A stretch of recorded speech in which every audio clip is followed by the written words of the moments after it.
Hello. Welcome to Unearth with Shelly Hughes podcast. I'm Shelly Hughes. It's going to be an interesting topic we're going to chat about today because I'm taking some ideas from a couple different people that really have outlined how I like to think about customer acquisition. And my argument is a lot of times with our clients, 20% of your clients are secretly paying for the other 80%. And I want to get into that today because not all revenue is good revenue. And I think as leaders, when we have stakeholders, maybe we're PE backed, whatever it is, we like to think that growth at all costs is the number one thing. But some of it is quietly funding the clients who are actually costing you money. And I'm sure a lot of clients or a lot of companies, they know in their heart what clients they love and what clients they don't love. But what's more challenging is really putting a number to that so you can understand how to get more or less of a certain client. So I want to tell you about a client who was thrilled. A single customer made up 20% of their revenue. It was a big logo, steady orders. Everyone in the building knew the name. But my team asked one question. Is this a client you would want 10 more of? Silence. Absolute silence. The excitement disappeared. Today, I want to go into why your best client and your biggest client are often not the same company and what happens when leadership can't always tell the difference. My name is Shelly Hughes. This is Unearth with Shelly Hughes. We talk about the good, the bad, and the ugly of building a profitable, passionate business. And everything we talk about in this podcast comes directly from client case studies, client stories, client testimonials, conversations we have with clients every single day, all about their revenue and healthy growth. So that's what we're going to chat about today. This is episode 5 of our Growth Engine series, or episode 81 last week was all about the number that proves your growth isn't real. And that was a fun one. And this episode, I really want to answer a related question is even if the goal and the budget match, even if your growth goal is real and can be reached because you've matched your budget to hit that goal, is the revenue behind it actually worth chasing more of? And so I want to go into a little bit about sometimes big is not the same as good. Most companies rank clients in one way. It's really by size. And whoever brings in the most revenue gets the most attention, the most flexibility, the most time, and most benefit of the doubt. And size tells you almost nothing about whether a client is actually good for the business. It's very tricky. The larger the account, and I see so many more companies shifting their focus from enterprise level companies to mid-market companies because of this reason exactly. Large accounts can be slow to pay. They can be expensive to service, constantly renegotiating. They're draining to the team that supports it. I have a client where he is now learning within his company. He's been in business for 20 years and he's gotten to this point of this enterprise level organizations. He's not getting paid. And it's really hurting his bottom line, or really hurting all of his relationships, his employer relationships, everything. And what he's realizing is months ago, he said, Shelly, Matt, I don't understand why we're not getting paid. They have money. They're a huge company. I know they have money in the bank. But what he's realizing is that in the economics of a larger company that he's working with right now, they have a certain loan for this certain project. And it doesn't matter how much money they have in their bank, they're not going to use their money to pay you. They're going to use money from this loan or whatever this other thing is. And if that money isn't getting released, then he's not going to get paid. So this whole time, he's like, this is a whole different economic situation and economic workflow that he's never had to experience before because he's never really worked with enterprise level organizations. So a lot of times mid-sized clients, the ones that pay on time, the ones that refer new business, the one that is genuine pleasure to work with, they barely gets mentioned in a leadership meeting because they aren't the one with the big flashy number. So I always say, yes, we are a revenue and growth firm. However, we have to realize that revenue is a vanity metric many times. Revenue is the headline number. It's not the only number that matters. So let's talk about why this blind spot is so common. This isn't leadership being careless. It's not big revenue. Here's the thing. Big revenue, it's very visible. It's very easy to calculate and it's very easy to celebrate. It's the number that you tell your whole team is your goal for the year, and it's the number that you report on at the end of the year, right? Everything else about a client is a lot harder to see. Profitability per client is rarely broken out. Then you can look at profitability by service line and all those different things where it's really looking at those numbers are important. But profitability by client, it really hides inside a company-wide margin number, which is really hard to decode if you're not collecting all that specific data.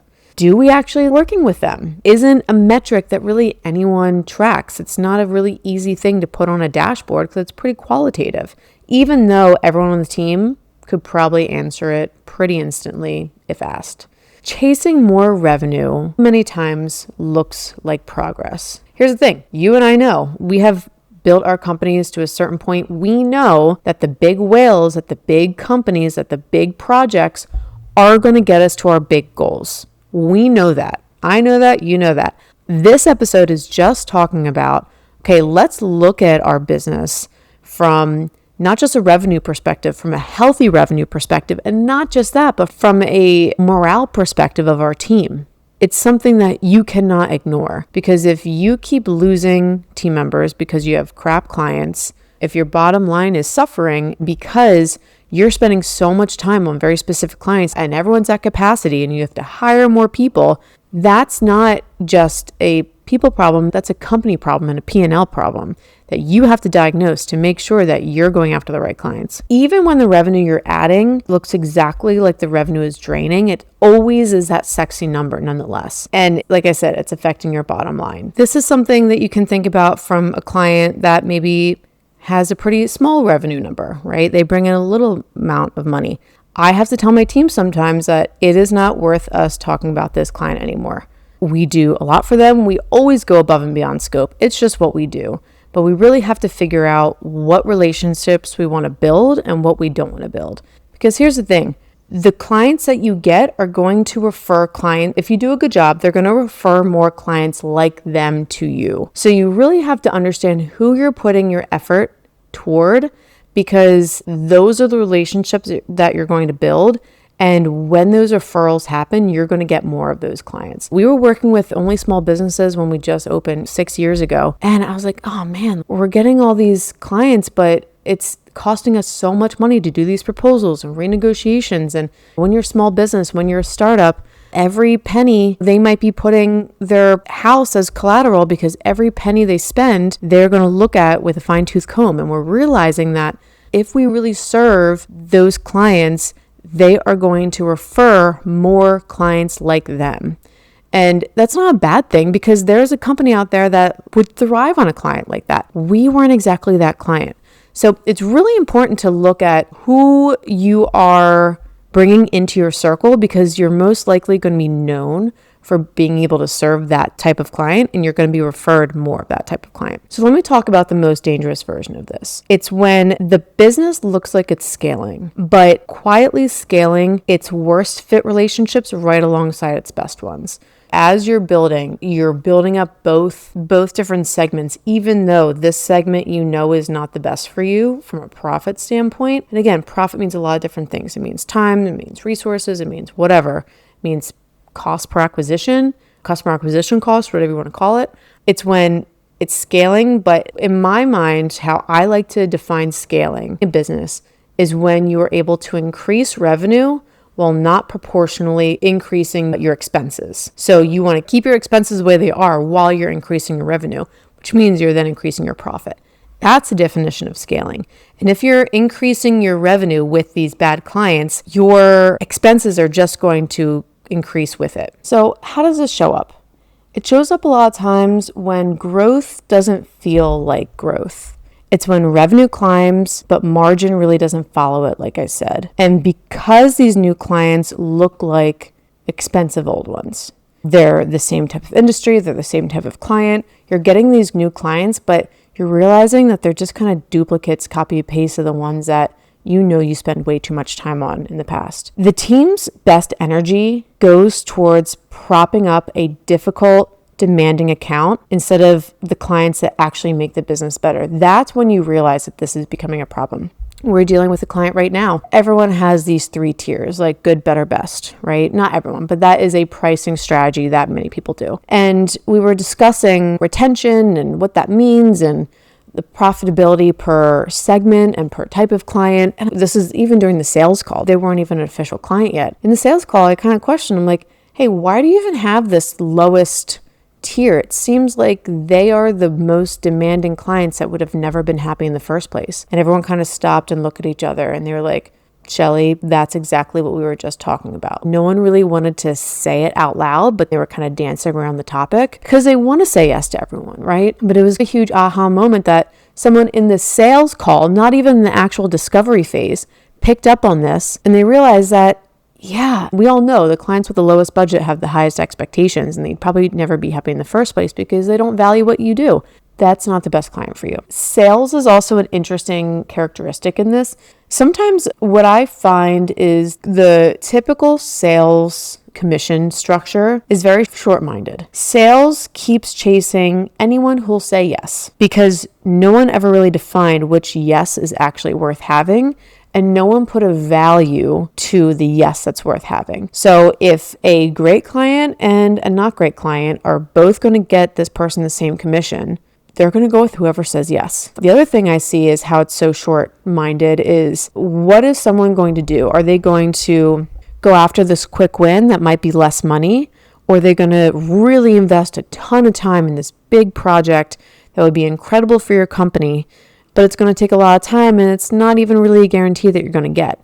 I see in the current sales incentive structure, that first case is usually the case. They go after the quick wins because, hey, they get that commission check. Like I said, when you're scaling, it's really tricky when you're proportionally scaling the greatest clients with the not greatest clients because as you're increasing your revenue, you're also increasing your overhead to serve them. So let's talk about finding where your best business actually comes from. This is the same discipline as the cost per client or customer acquisition cost work we did a few weeks ago, but it's aimed at the other kind of side of the ledger. So what I like to do, and I mentioned this in the last episode, I like to make sure that with our clients, my team does a customer analysis. And what that means is I like to have everyone write down the last brand new customers they got the past, let's say 18 to 24 months, and rate them on a few different things. Like I said in the last episode, their industry, their employee size, their service line that they wanted,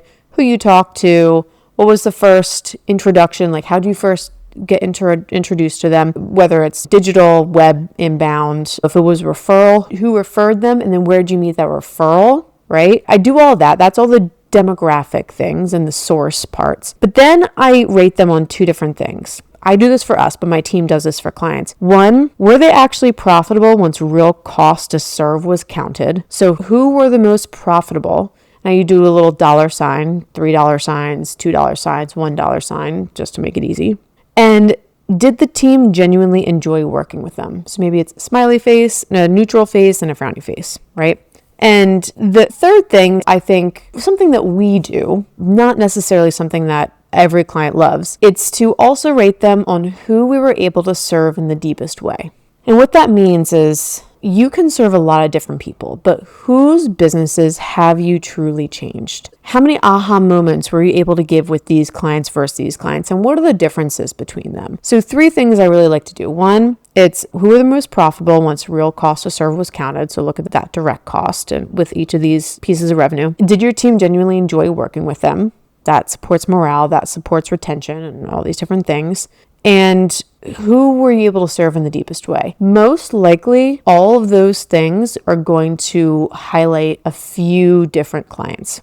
The clients who score well on all 3 of those are what I would like to call your richest segment. Not your biggest, not necessarily the ones with the most money. Everyone else, to some degree, is a distraction of getting more than that. Here's the thing. Cody Sanchez, she says, everyone has many customer segments, but everyone has the richest one.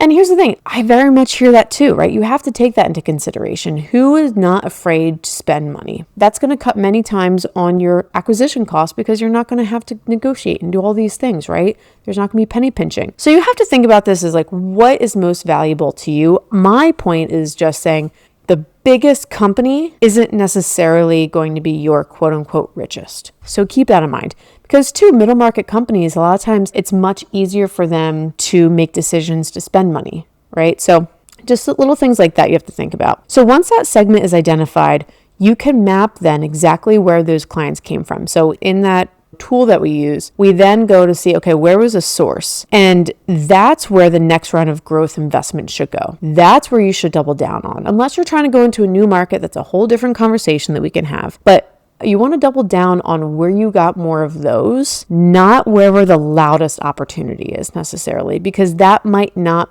be the source of those incredible rich clients that I talked about. And honestly, this has to be revisited regularly, because you don't want to do this once and then file it away, because every 18 months or so you do new marketing efforts, you try new things. And that's why I don't like to go past 24 months or so, because you probably did different marketing efforts back then, right? So it's good to see what you're doing in this current strategy and what you should be doing more of. It's exactly the kind of ongoing discipline that we like to do for clients, because it's not always the case that someone owns it internally, right? So it's something that we bring up as important, and usually the client agrees. And it's an aha moment we sell 99% of the time. And if you want to do this exercise, hey, take this, do whatever you want. But if you need help with it, if you want some guidance of it, let me know. My team would love to help. Next week, I want to close out this series with a plan that actually ties all of this together: the goal, the cost, the source, and one place you can actually track. So we're going to go over that next week. But for this, here's the thing: more clients isn't a goal. More of the right client is. And the work isn't chasing every single yes. It can't be the case. It's finally being able to tell the difference between the ones worth chasing and the ones quietly costing you the most. And that is exactly what this series is for. So if you like this episode, please follow, do all the things, share this with a friend you think would love it, and I'll see you next week.